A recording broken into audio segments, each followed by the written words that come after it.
السلام علیکم ورحمۃ اللہ وبرکاتہ۔ دیکھیں، ہم جس دور میں جی رہے ہیں یہ بڑا پرفتن دور چل رہا ہے۔ روز ایک نیا فتنہ کھڑا ہوتا ہے اور وہ دین کے، اسلام کے، مسلمانوں کے خلاف سازشیں کرتا ہے۔ پہلے تو یہ ہوتا تھا کہ سازش کرنے والے کافر ہوتے تھے، ہندو ہوتے تھے، یہود و نصارہ ہوتے تھے، کمیونسٹ و دہلی ہوتے تھے۔ لیکن اب اپنے آپ کو مسلمان کہنے والے، بظاہر نبی پاک کا کلمہ پڑھنے والے، اور وہی مسلمانوں کے سب سے بڑے دشمن نظر آئے۔ کوئی کھڑا ہوا جہنم کا انجینئر، کہنے لگا نہیں بھائی سب علماء غلط، کسی عالم کی بات ماننے کی ضرورت نہیں، میری بات سنو، میں ہوں سب سے بڑا عالم۔ اور ہے کون؟ انجینئر اور پلمبر۔ ایک اور کھڑا ہوا موٹیویشنل اسپیکر، جو ساحل نام کا کوئی ساحل ادیم ہے، جو اس کو چاہیے بھائی تم ساحل ہو، جا کے ساحل پہ چھولے چنے بیچو۔ تمہیں کس نے کہا کہ تم یہ بکواس کرو کہ میں سب سے بڑا اور علماء ایسے علماء ویسے؟ ان سب کا ایک بنیادی نعرہ ضرور ہے، وہ کیا؟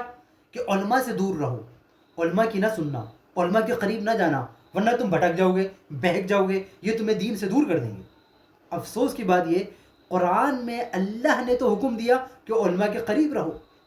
قرآن کریم میں قل هل يستوي الذين يعلمون والذين لا يعلمون، کہ کیا علم والے اور جاہل دونوں برابر ہو سکتے ہیں؟ فرمائے نہیں ہو سکتے کبھی بھی۔ ایسے ہی قرآن کریم فرقان حمید میں انما یخشى اللہ من عباده العلماء، کہ اللہ کے بندوں میں جو اللہ سے ڈرنے والے وہ علماء ہیں۔ وہ کوئی چمار انجینئر نہیں ہے، پلمبر نہیں ہے، وہ کوئی موٹیویشنل اسپیکر نہیں ہے۔ فرمایا وہ علماء ہیں جو اللہ سے ڈرنے والے۔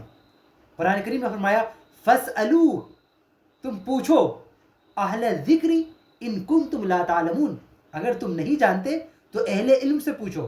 نہیں فرمایا اللہ نے کسی جاہل چمار انجینئر سے پوچھنا، کسی جاہل چمار موٹیویشنل اسپیکر سے پوچھنا، بلکہ فرمایا علماء سے پوچھنا۔ مگر آج ان لوگوں کا ایک نعرہ بنیادی کہ نہیں، علماء سے دور رہو۔ ان کو پتہ ہے ہم علماء سے دور کریں گے تبھی جاہلوں کے قریب آئیں گے، اور یہ بڑے اتنے جاہل ہیں کہ ان کی ہر تعلیم قرآن کے، حدیث کے، عقل کے، فہم کے، فراست کے، شریعت کے، طریقت کے خلاف ہوتی ہے۔ یہ تو علماء نشاندہی کریں گے۔ اب جب علماء سے دور کر دیا تو جو چاہو بکواس کرو، لوگ مان لیں گے۔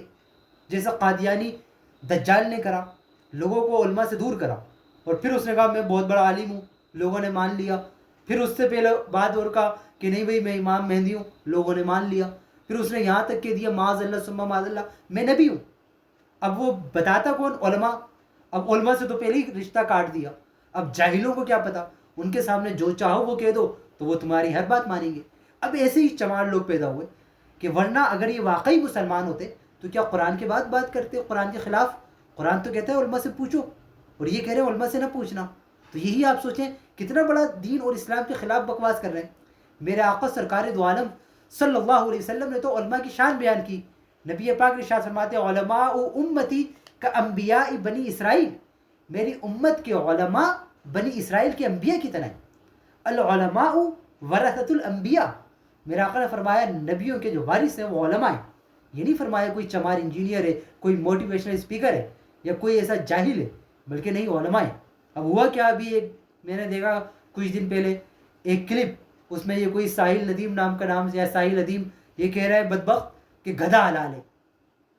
آپ سوچیں، ایک آپ گناہ گار فاسق فاجر مسلمان کو پکڑے اور اس سے کہیں یہ لے گدھا ہے کھا، کبھی وہ نہیں کھائے گا۔ بولے گا ٹھیک ہے میں گناہ گار ضرور ہوں، میں ٹھیک ہے گناہوں میں پڑا ہوا ہوں، جاہل ضرور ہوں، لیکن ایسا نہیں ہے کہ میرے اندر ایمان ہی نہیں ہے میں گدھا کھا لوں، یہ نہیں ہو سکتا۔ لیکن اب ایسے گدھے پیدا ہو گئے کہ جو گدھے کو حلال کریں۔ قرآن حدیث کے دلائل تو ایک طرف، لیکن ان کی عقل دیکھیں کیا ہے۔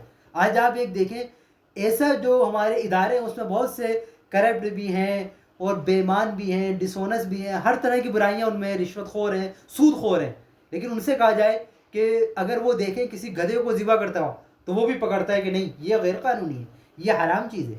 اب ایسے لوگ پیدا ہو گئے کہہ رہے نہیں بھائی گدھا کھا لو یہ بھی حلال ہے۔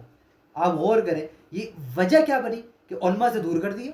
تو اب ایسے جاہلوں کے جب قریب جاؤ گے تو یہی مسئلے پھر یہ لوگ بتاتے ہیں، اور افسوس کی بات ہے کہ اتنے لوگ ان کو سن بھی رہے ہوتے ہیں۔